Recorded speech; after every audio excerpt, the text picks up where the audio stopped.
अफगानिस्तान एक ऐसी जगह जिसे बड़ी बड़ी सुपर पावर्स ने हासिल करने की कोशिश की, लेकिन आज के टाइम तक ऐसा करने में कोई भी कामयाब ना हो सका। ऐसी क्या वजह थी कि दुनिया की बड़ी बड़ी ताकतें अफगानिस्तान में आकर ढेर हो जाती? और ये मुजाहिदीन लोग कौन थे और उसामा बिन लादेन कौन था और यूएसए ने अपनी आर्मी अफगानिस्तान में क्यों भेजी? ये सब कुछ जानते हैं आज की इस वीडियो के अंदर। When the Taliban first ruled Afghanistan,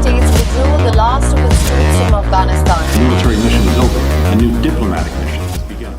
इन सब चीजों का आगाज 1839 में होता है, जब रशियन एम्पायर और ब्रिटिश एम्पायर अपना अपना इन्फ्लुएंस अफगानिस्तान के अंदर बढ़ाने की कोशिश कर रहे थे। साउथ एशिया में अफगानिस्तान की लोकेशन एक इम्पोर्टेंट लोकेशन है। ब्रिटिश एम्पायर और रशियन एम्पायर में अफगानिस्तान को लेके जो मसाइल चल रहे थे, इनको एक नाम दिया गया, द ग्रेट गेम। बात इतनी आगे बढ़ जाती है कि ब्रिटिश एम्पायर रशियन एम्पायर से एक कदम आगे निकलने के लिए अपनी 16,500 आर्मी को अफगानिस्तान में भेज देते हैं, लेकिन कुछ सोल्जर को छोड़कर अफगानिस्तान हर सोल्जर को मार डालता है। ऐसा पहली बार नहीं था कि कोई सुपर पावर अफगानिस्तान पर हमला कर रही थी। अगर तारीख के पन्नों को परोला जाए तो इस तरह के बहुत से नाम सामने आते हैं जिन्होंने अफगानिस्तान पर कब्जा जमाने की कोशिश की। आज से तकरीबन 2500 साल पहले पर्शियन ने इस जगह पे हमला किया, लेकिन इनका कब्जा 2 साल से ज्यादा ना चल सका। फिर 331 बीसी में अलेक्जेंडर ने, जिसने आधी से ज्यादा दुनिया पर कब्जा किया, उसने भी यहाँ पर हमला किया, लेकिन 7 साल से ज्यादा अपनी हुकूमत यहाँ पे ना बना सका। इसी तरह मुगल एम्पायर ने भी यहाँ पे हमला किया और अपनी हुकूमत बनाने की कोशिश की, लेकिन वो भी यहाँ पे बस 2 साल ही टिक सके, जबकि बाकी सब अपनी 1 साल के अंदर ही फौज यहाँ से वापिस बुला लेते हैं।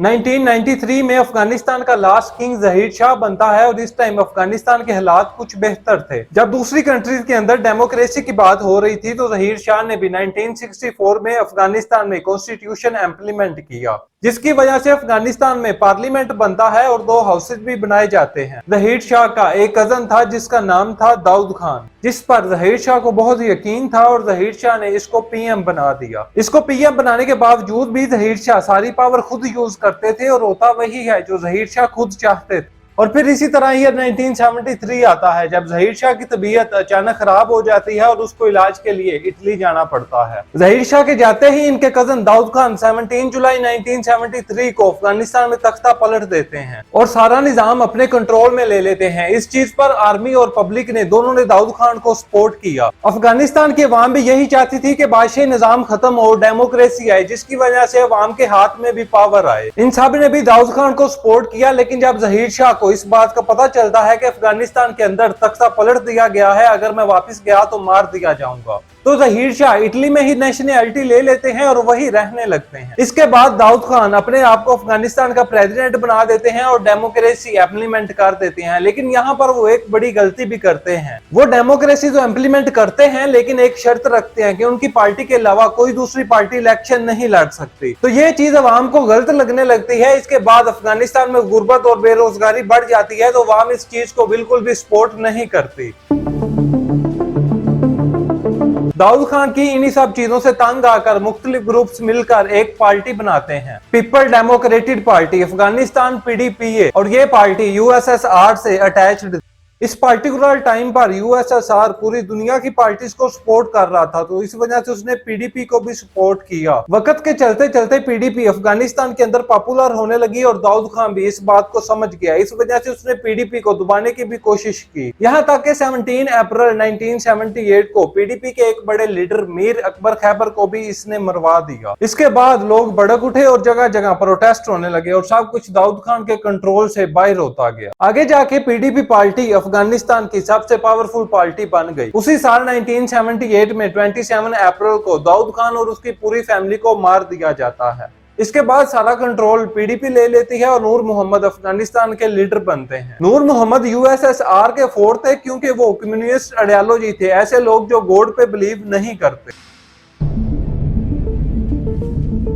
नूर मोहम्मद के आते ही अफगानिस्तान में बहुत चेंजेस होते हैं। जैसा कि आप जानते हैं, अफगानिस्तान एक मुस्लिम कंट्री है और PDP के लीडर ने अफगानिस्तान के अंदर मॉडर्नाइजेशन स्टार्ट किया और इसमें फीमेल्स को एजुकेशन अलाउ हुई और वो ओपनली रोड पर घूम सकती हैं और फैशन भी कर सकती हैं। और अफगानिस्तान में एजुकेशन कंपल्सरी कर दी गई, जिसमें रिलीजियस एजुकेशन को रिमूव कर दिया गया। नूर मोहम्मद यहाँ भी नहीं रुकते और यूएसएसआर के इन्फ्लुएंस में आके वो लैंड रिफॉर्मिंग कर देते हैं, जिसमें ये था कि जिन लोगों के पास मीन ज्यादा है वो इन लोगों को देंगे जिनके पास कम है, और लोगों में बराबरी के लिए जो जिम्मेदारों पर कर्ज था वो भी माफ कर दिया गया। और जो भी ये नूर मोहम्मद साहब कुछ कर रहे थे उस पर ओपोजिशन का कहना था कि नूर मोहम्मद यूएसएसआर की चमचागिरी कर रहे हैं। इन्हीं सब चीजों से तंग आकर लोगों के छोटे छोटे ग्रुप्स मिलकर हुकूमत के खिलाफ हथियार उठा लेते हैं, और जो लोग ये लड़ाई लड़ रहे थे इन्हें अफगानिस्तान में मुजाहिदीन कहा जाने लगा। ये इस्लाम को डिफेंड कर रहे थे। अगर मुजाहिदीन की डेफिनेशन को देखा जाए तो मुजाहिदीन उन्हें कहा जाता है जो इस्लाम को डिफेंड करने के लिए लड़ते हैं, और मुजाहिदीन को ये ग्रुप नहीं था बल्कि अलग अलग इलाकों से हुकूमत के खिलाफ लड़ने वाले ग्रुप्स थे। इन ग्रुप्स में से कुछ को लोकल लीडर्स और कुछ को स्टूडेंट लीड कर रहे थे। तो इन सब ग्रुप्स को कंबाइन करके बनता था मुजाहिदीन, और इन सब ग्रुप्स के साथ आर्मी के लोग भी शामिल हो चुके थे, और सबका बस एक ही मकसद था कि पीडीपी ये पार्टी को खत्म करना। पीडीपी पार्टी में नूर मोहम्मद पीएम और हफीजुल्लाह मिनिस्टर थे, और यूएसएसआर हफीजुल्लाह अमीन की निस्बत नूर मोहम्मद पे ज्यादा यकीन करते थे। और इस टाइम पर यह भी कहा जाने लगा कि हफीजुल्लाह अमीन CIA के एजेंट हैं। इसके बाद 29 मार्च 1979 को नूर मोहम्मद मॉस्को चले जाते हैं, और वहां यूएसएसआर नूर मोहम्मद को समझाता है कि अमीन CIA से मिला हुआ है, आप इसको मिनिस्ट्री की सीट से हटा दो। और यूएसएसआर भी यही कहता है कि अफगानिस्तान की सिचुएशन अभी इतनी बेहतर नहीं है कि आप इतने बड़े चेंजेस करो, इनको थोड़ा कम कर दो। और नूर मोहम्मद यूएसएसआर को यकीन दिलवाते हैं कि बिल्कुल ऐसा ही होगा। इसमें यह भी कहा जाता है कि जब ये बात CIA को पता चलती है तो वो हफीजुल्लाह अमीन को बता देते हैं, और जैसे ही नूर मोहम्मद वापस एयरपोर्ट पे आते हैं इन्हें वहीं कत्ल कर दिया जाता है, और फिर हफीजुल्लाह अमीन खुद PM बन जाते हैं। इतना सब होने के बाद यूएसएसआर को लगता है कि अब अफगानिस्तान हमारे हाथ से निकल जाएगा। एक तरफ तो जगह जगह अफगानिस्तान में मुजाहिदीन पीडीपी पार्टी के खिलाफ लड़ रहे थे, दूसरी तरफ इनके मुताबिक चलने वाला PM भी मार दिया गया था। यूएसएसआर के लगाए हुए PM के कत्ल हो जाने के बाद USA अपना PM अफगानिस्तान में मुकर्रर कर देता है, और ये यूएसएसआर के लिए डायरेक्ट चैलेंज भी था। इन सब चीजों को देखते हुए यूएसआर को लगता है कि अब अफगानिस्तान USA कंट्रोल करेगा। इसी चीज को देखते हुए 24 दिसंबर 1979 को यूएसएसआर अपनी पूरी मिलिट्री के साथ अफगानिस्तान पर हमला कर देता है, और उसका पूरा गवर्नमेंट और मिलिट्री कंट्रोल अपने हैंडओवर में कर लेता है। और इसी दौरान जो अमीन होते हैं उन्हें भी मार दिया जाता है, और फिर यूएसएसआर अपने हिसाब से चलने वाला लीडर अफगानिस्तान में लगा देता है।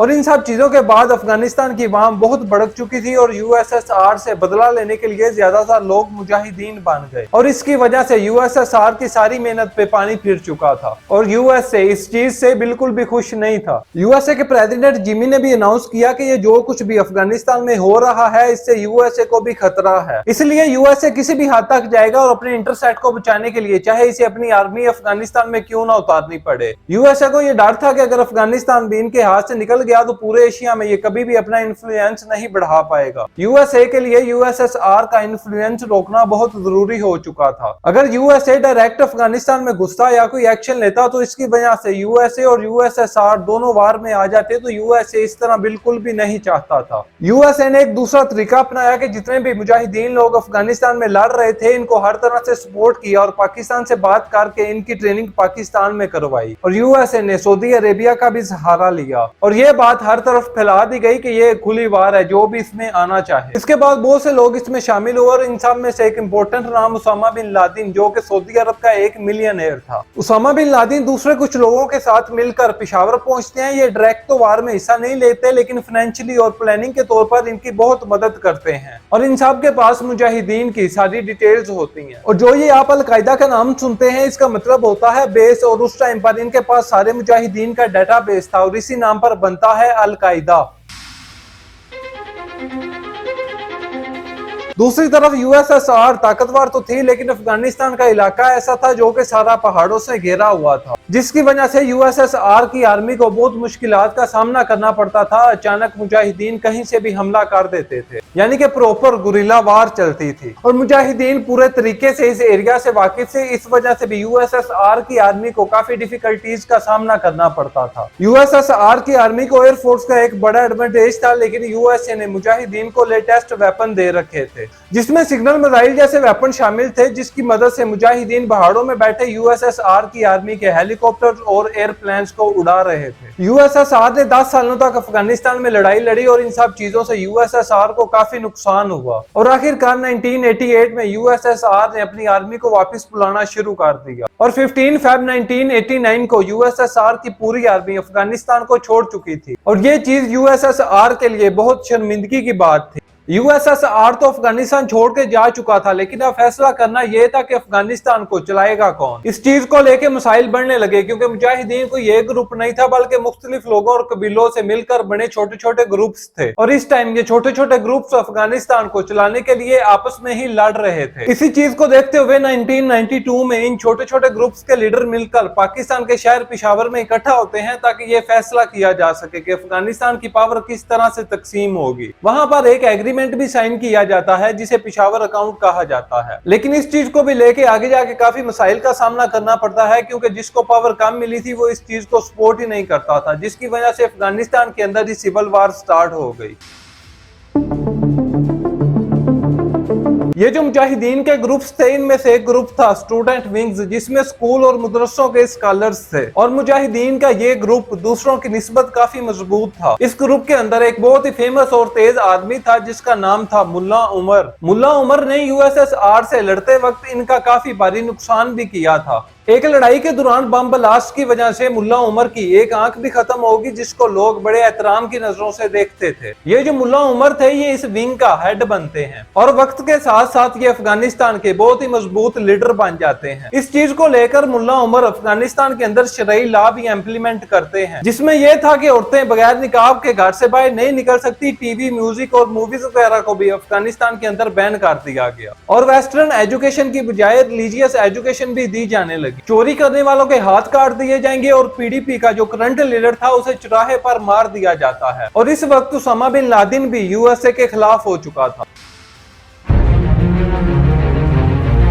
उसामा बिन लादेन के मुल्ला उमर से काफी अच्छे ताल्लुकात भी बन चुके थे। इसी दौरान उसामा बिन लादेन काफी जगहों से निकाल दिए गए थे तो अफगानिस्तान में मुल्ला उमर इन्हें जगह देते हैं। 9/11 की सारी प्लानिंग भी अफगानिस्तान के अंदर होती है और जब ये अटैक होता है तो यूएसए बुखला जाता है। इतना सब कुछ हो जाने के बाद यूएसए अफगानिस्तान से कहता है कि बस बहुत हो गया, आप उसामा को हमारे वाले कर दो और जो अलकायदा तंजीम है इस पूरी तंजीम को खत्म कर दो। और मुल्ला उमर इस चीज को मानने से साफ इनकार कर देते हैं। मना करने के बहुत से रीजन थे। जब यूएसएसआर से लड़ाई चल रही थी तो उसामा बिन लादेन ने मुल्ला उमर की काफी मदद की थी। इनका यह भी मानना था कि उसामा बिन लादेन हमारा मेहमान है और हम मेहमान को किसी के हवाले नहीं करते। मुल्ला उमर ने यूएसए से उसामा बिन लादेन के खिलाफ सबूत भी मांगे लेकिन यूएसए ने सबूत देने से मना कर दिया। इसलिए अफगानिस्तान ने भी यूएसए की बात मानने से साफ इनकार कर दिया। 11 सितंबर 2001 को यूएसए पे हमला होता है और उसी वक्त यूएसए की एजेंसीज भी एक्टिव हो जाती हैं। फिर यूएसए तालिबान से बात करने की भी कोशिश करता है लेकिन जब बात नहीं बनती तो 7 अक्टूबर को यूनाइटेड स्टेट, ऑस्ट्रेलिया और कनाडा जैसे मुल्क के साथ मिलकर अफगानिस्तान पर हमला कर देता है और इस मिशन को नाम दिया गया मिशन एनवर फ्रीडम। इसी दौरान यूएसए अपनी स्पेशल फोर्स भी अफगानिस्तान के अंदर भेजता है ताकि वो उसामा बिन लादेन को मार सके और दूसरी तरफ मुल्ला उमर और उसामा बिन लादेन अफगानिस्तान में कहीं छुप जाते हैं। यूएसए की आर्मी काफी देर तक उसामा बिन लादेन को ढूंढने की कोशिश करती है लेकिन ऐसा करने में नाकाम होती है। यूएसए उसामा बिन लादेन को ढूंढ ही रहा था लेकिन उसी दौरान इसने अफगानिस्तान में अपने नक्शे कदम पर चलने वाला हुक्मरान लाकर खड़ा कर दिया और सारा निजाम अपने हैंडओवर में कर लिया। इलेक्शन होते हैं और इलेक्शन में यूएसए का नुमाइंदा जीत जाता है और ये पूरे प्रोसेस में तालिबान को दूर रखा जाता है। इस बात को देखते हुए सारी दुनिया ने यूएसए को गलत करार दिया कि यूएसए को ऐसा नहीं करना चाहिए था, तालिबान भी वहां के सिटीजन है, उनके साथ ऐसा नहीं होना चाहिए। इस चीज से यूएसए को पूरी दुनिया में बुरा भला कहा जाने लगा और उसामा बिन लादेन जिसने ये करवाया था वो अभी तक इनके हाथ नहीं लग सका था। इसी दौरान जब यूएसए का फोकस कमजोर होता है तो तालिबान फिर से एक्टिव हो जाते हैं। अफगानिस्तान के बिल्कुल साथ पाकिस्तान के एक इलाके में इकट्ठे होकर यूएसए के खिलाफ फिर से प्लानिंग करते हैं। इस इलाके को FATA यानी फाटा, फेडरल एडमिनिस्ट्रेटर ट्राइबल एरिया भी कहा जाता है। मुल्ला उमर जो कि काफी देर से छुपे हुए थे इनके भी स्टेटमेंट बाहर आने लगते हैं। दूसरी तरफ जो यूएसए ने अपनी गवर्नमेंट के बंदे लगाए हुए थे वो बिल्कुल करप्ट थे, बस पैसा खाने में लगे हुए थे। इस चीज का फायदा उठाते हुए तालिबान ने लोकल अवाम के दिलों में भी यूएसए के खिलाफ नफरत पैदा की और फिर से फैल गए। ये सब कुछ चल रहा था उसी दौरान 2 मई 2011 में यूएसए की आर्मी ने पाकिस्तान में घुसकर उसामा बिन लादेन को मार दिया। कायदे के मुताबिक यूएसए का मकसद पूरा हो चुका था और अब उसे वापस जाना चाहिए था, लेकिन वो ऐसा नहीं करते। वो काफी देर तक अफगानिस्तान में रहते हैं और तालिबान से लड़ते रहते हैं। फिर आखिरकार यूएसए को समझ आने लगता है कि हमारा मकसद पूरा हो चुका है, तो इसने अफगानिस्तान की अपनी एजेंसी के बंदों को ट्रेन किया और उनको तालिबान के खिलाफ लड़ने के लिए काफी सपोर्ट भी किया। और फिर 2020 आता है जब डोनाल्ड ट्रंप अमेरिका के प्रेसिडेंट बनते हैं और पहली दफा तालिबान से एग्रीमेंट साइन करते हैं। लेकिन इस एग्रीमेंट में अफगानिस्तान की गवर्नमेंट को बाहर रखा जाएगा। ये एग्रीमेंट यूएसए और तालिबान के दरमियान में होता है। इस एग्रीमेंट का बड़ा पॉइंट ये था कि न्यूटो अफगानिस्तान से बाहर चला जाएगा और तालिबान अल-कायदा को सपोर्ट नहीं करेंगे। इस एग्रीमेंट के बाद यूएसए की पूरी आर्मी अफगानिस्तान से विथड्रॉ करना शुरू करती है और अगस्त 2021 में ये अपनी पूरी आर्मी को वापस बुलवा लेता है। और अगर आज के टाइम देखा जाए तो अफगानिस्तान का पूरा कंट्रोल तालिबान के हैंड ओवर में है। अगर वीडियो आपको अच्छी लगी तो वीडियो को लाइक करें और मजीद इस तरह की इंफॉर्मेटिव वीडियोस के लिए चैनल को सब्सक्राइब करें। अल्लाह हाफ़िज़।